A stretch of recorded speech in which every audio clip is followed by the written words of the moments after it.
కలియుగ దైవం శ్రీ వెంకటేశ్వర స్వామి వారికి అపర భక్తుడు వాగ్గేయకారుడు అయిన అన్నమయ్యకు తిరుపతిలో అవమానం జరిగింది.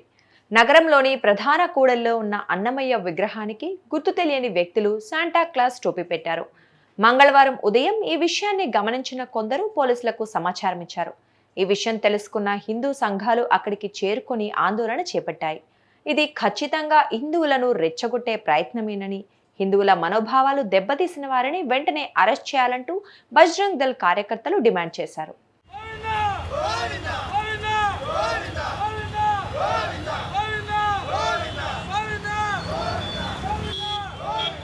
ఈరోజు తిరుపతి అన్నమయ్య సర్కిల్లో ఎవరో గుర్తు తెలియని వ్యక్తులు వచ్చి శాంతాక్లాస్ క్యాప్ని అన్నమయ్య గారి స్టాచ్యూకి వేయడం జరిగింది.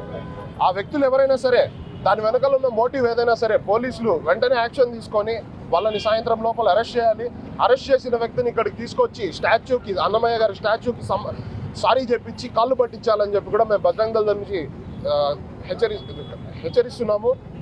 నెక్స్ట్ టైం ఇట్లాంటి పనులు ఎవరైనా చెయ్యాలి అని ఆలోచన వస్తే వాళ్ళకి చాలా చాలా బుద్ధి వచ్చే విధంగా దేహశుద్ధి చేసి, రోడ్లపైన దేహశుద్ధి చేసి మేము బుద్ధి చెప్తామని చెప్పి కూడా బజరంగ్ దళ్ తరఫు నుంచి తెలియజేసుకుంటున్నాము. జై శ్రీరామ్. పవిత్ర హిందూ క్షేత్రమైన తిరుపతిలో ఇలాంటి ఘటన జరగటంపై శ్రీవారి భక్తులు ఆవేదన వ్యక్తం చేస్తున్నారు.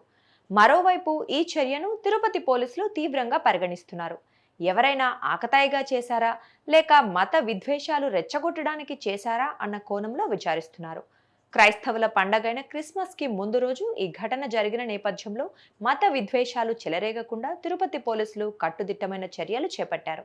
అన్నమయ్య సర్కిల్లో జంక్షన్లో అన్నమయ్య స్టాచ్యూ మీద శాంతోన్ పెట్టారని చెప్పి సమాచారం రాగా ఈస్ట్ ఎస్ఐ, యూనివర్సిటీ ఎస్ఐ, మా సిబ్బంది అంతా ఇమీడియట్గా రష్ కావడం జరిగింది. అక్కడ ఉన్నదని తీసేసి తర్వాత దీనికి సంబంధించి బజరంగ దళాలు ఫిర్యాదు ఇస్తారని చెప్పారు. దాని మీద ఫిర్యాదు మీద కేసు రిజిస్టర్ చేసి ఉన్నత తెలియజేసి దీని మీద ఎవరైనా ఇలాంటి చర్యలకు పాల్పడిన వాళ్ళు కఠినమైన చర్యలు తీసుకుంటాం. ఇది చిన్న చిన్న దీని మీద వేరే రకంగా రియాక్షన్ కాకుండా మతపరంగా ఏదో చేయాలని కొంతమంది అనుకుంటారు. బట్ ఎవరన్నా ఆకతాయిల చర్యగానే ఉంటుంది ఇట్లాంటివి. అది వేరే విధ ఉద్దేశంతో తీసుకోకుండా పోలీసులు దీని మీద కఠిన చర్య తీసుకుంటారని చెప్పి అన్ని రిలీజన్స్, అన్ని మతాలకు సంబంధించిన వాళ్ళు గమనించి తిరుపతిని సేఫ్ సిటీ, సెక్యూర్ సిటీగా ఉండాలంటే అన్ని మతాల వారు, అన్ని కులాల వారు జాగ్రత్తగా ఉండాలని, ఇట్లాంటి చర్యలకు ఎవరు ప్రేరేపితం కాకుండా ప్రశాంత జీవనం గడపాలని పోలీస్ డిపార్ట్మెంట్ ద్వారా తెలియజేసుకుంటున్నాం. అట్లాగే మన తిరుపతి ఎస్పీ సుబ్బరాయుడు సార్ ఆధ్వర్యంలో నేను తప్పకుండా ఇది డిటెక్ట్ చేసి వాని మీద చట్టపరంగా చర్యలు తీసుకుంటాం. అవన్నీ పరిశీలిస్తాం. ఇప్పుడే మన నోటీస్కి వచ్చింది. మేము టెక్నికల్ ఎవిడెన్స్ ఏమేమి చేయాలో అవన్నీ చేసి ఖచ్చితంగా ముద్దాయిని పట్టుకుంటాం.